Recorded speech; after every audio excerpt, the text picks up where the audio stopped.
There is a peculiar silence in modern life. Not the silence of peace, but the silence that follows disconnection. A quiet hum beneath our routines, beneath our laughter, beneath our scrolling and endless conversations that say nothing. Carl Jung saw it long before the screens appeared, before the algorithms learned our desires, before we forgot the sound of our own thoughts.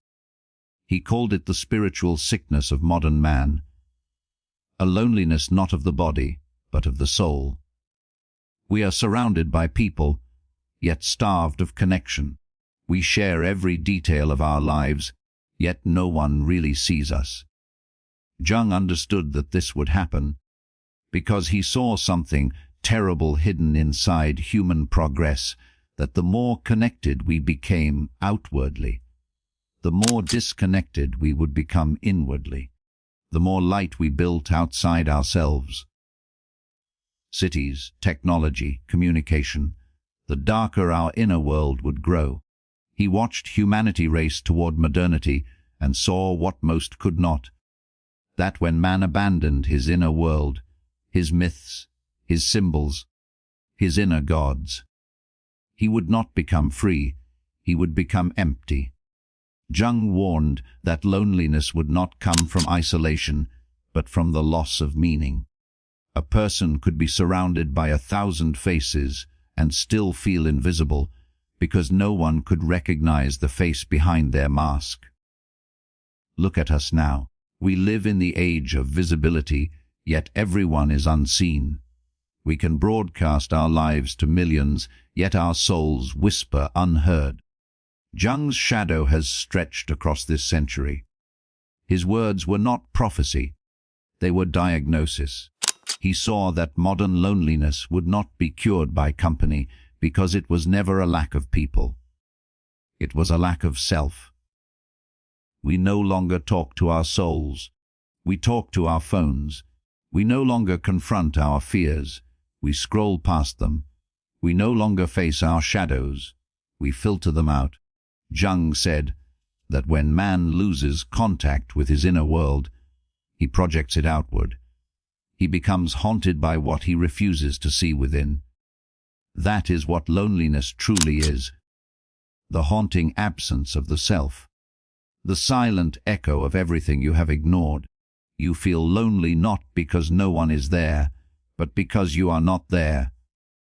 Every distraction, every dopamine hit, every new identity we create online, they are all masks built to hide the unbearable fact that we have forgotten who we are. Jung knew that the modern man would drown in comfort, in choice, in information, and yet remain empty. Because comfort is not connection, and information is not wisdom. He wrote that the man who looks outside dreams, but the man who looks inside awakens. Most of us stopped looking inside long ago. The result is a strange kind of psychological exile. We are connected to everyone except ourselves. We chase validation instead of understanding. We seek belonging without ever belonging to our own being. Loneliness is not the absence of others. It is the absence of authenticity. You cannot bond with anyone when you are performing for everyone. You cannot be loved when you have buried the self that could receive love. You cannot be seen when you are hiding behind a persona you built to survive. Jung's theory of the persona was not just about social masks. It was a warning. The persona is what you show the world to gain acceptance. But the more you identify with it, the more you forget the real you behind it. And when the mask becomes too tight, when it fits too perfectly, you suffocate underneath it. That suffocation is modern loneliness. You think you are lonely because others have left you. But sometimes it is you who left yourself behind, years ago, in some forgotten moment when you decided it was easier to be liked than to be real. Jung would say that every unexpressed emotion, every hidden truth, every denied desire becomes part of your shadow. And the shadow is patient. It waits. Loneliness, in Jung's view, is not an accident. It is a messenger. It arrives to show you that you have become a stranger to your own depths, that you are no longer whole, that the voice that once guided you has been silenced beneath the noise of conformity. We were not built to live like this, surrounded, yet unseen, connected, yet unknown. Our minds are wired for meaning, our hearts for intimacy, our souls for depth. But the modern world replaced intimacy with exposure, meaning with metrics, depth with performance. We live for attention but die for connection. And the cruel irony is that the more we reach outward, the further we drift inward. Jung would say that the cure for loneliness is not found in another person, but in the reunion with the lost parts of yourself. Because no one can complete you if you are not present to be completed. The journey out of loneliness begins with the courage to face the silence you have been running from. It is in that silence that the fragments of your soul begin to speak again. But who dares to listen anymore? Who dares to sit in stillness without reaching for distraction? We have become allergic to quiet, addicted to noise, dependent on validation. We are terrified of the mirror that reflects not our beauty, but our absence. And yet Jung's warning was never a curse. It was a path. A painful one, yes, but a path nonetheless. He believed that every person must descend into their own darkness, confront their shadow, and reclaim their lost wholeness. Because without that journey, we remain lonely, even in love, even in success, even in fame. He called it individuation, the process of becoming who you truly are, not who the world wants you to be. And perhaps that is the only real antidote to modern loneliness. To stop chasing what fills the void from outside, and start listening to what calls from within. Loneliness is not the enemy. It is the signal that your soul is ready to return home. Most people will never understand this. They will keep running from loneliness as if it is a disease, not realizing it is their soul's cry for reunion.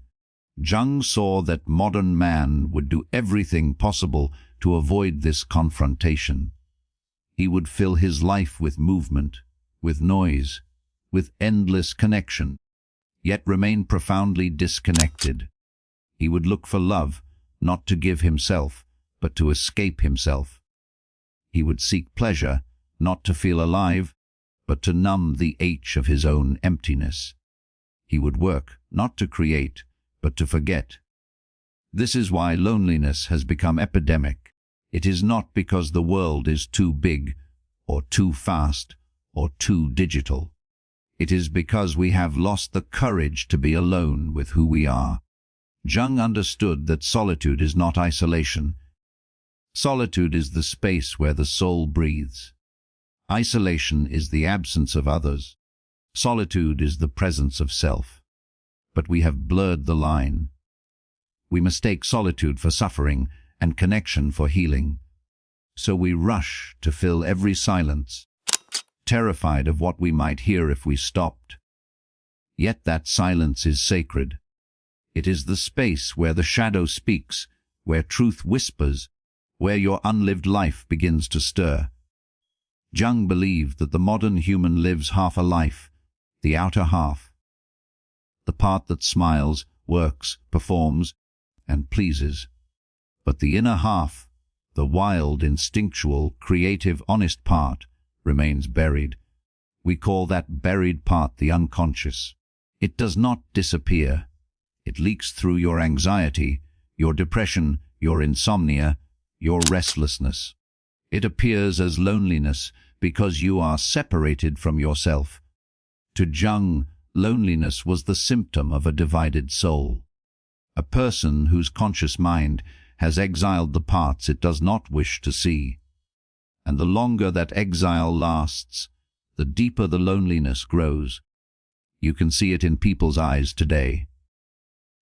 The silent despair hidden behind smiles, the hunger for something they cannot name.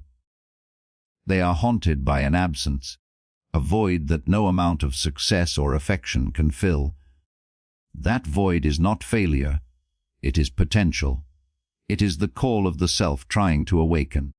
We have forgotten the art of inner dialogue. Jung said that the soul speaks in symbols, in dreams, in intuition. But modern man has forgotten how to listen. He is fluent in data, but illiterate in meaning.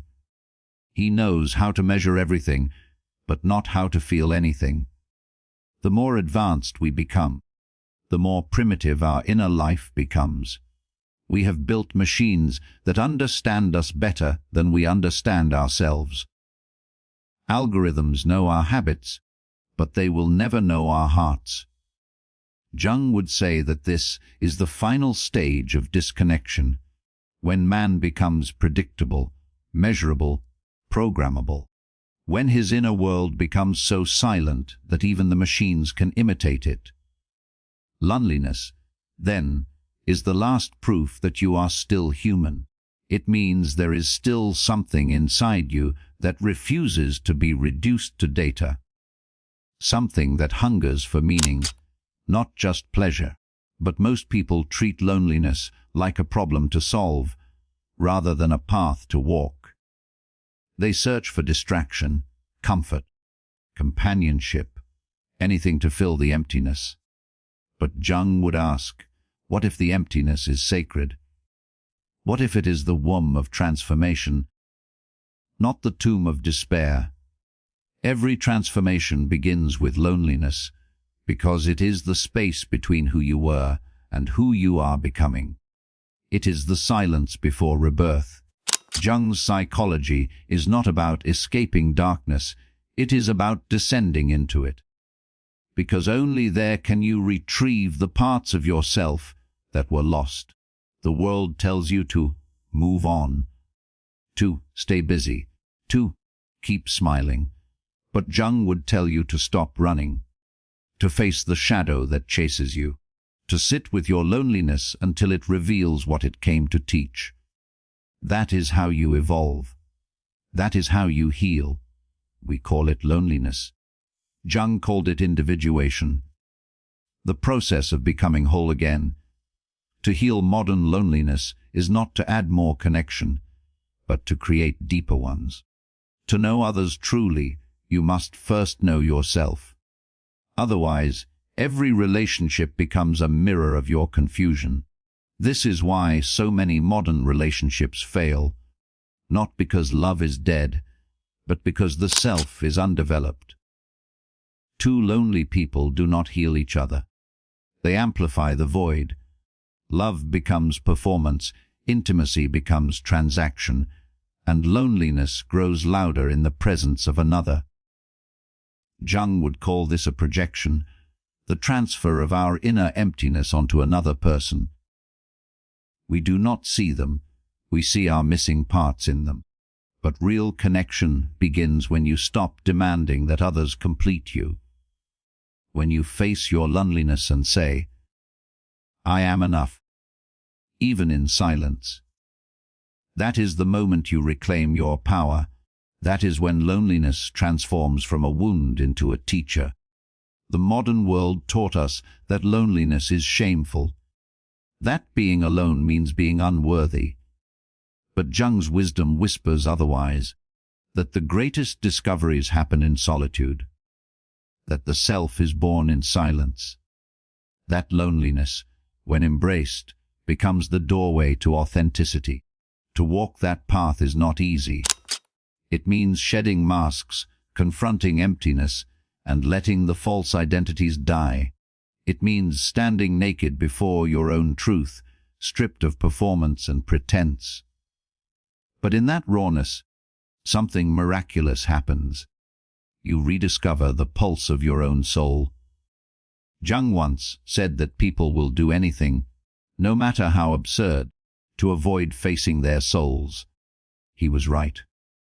But if you are listening now, perhaps you are one of the few willing to stop running, to turn inward, to listen. Modern loneliness is not the end of connection. It is the beginning of consciousness. It is the pain that precedes awakening. It is the signal that your soul still remembers something the world has forgotten. Do not silence it. Do not rush to escape it. Let it speak. Let it break you open until you see the truth beneath all the noise, that you were never disconnected from life, only from yourself.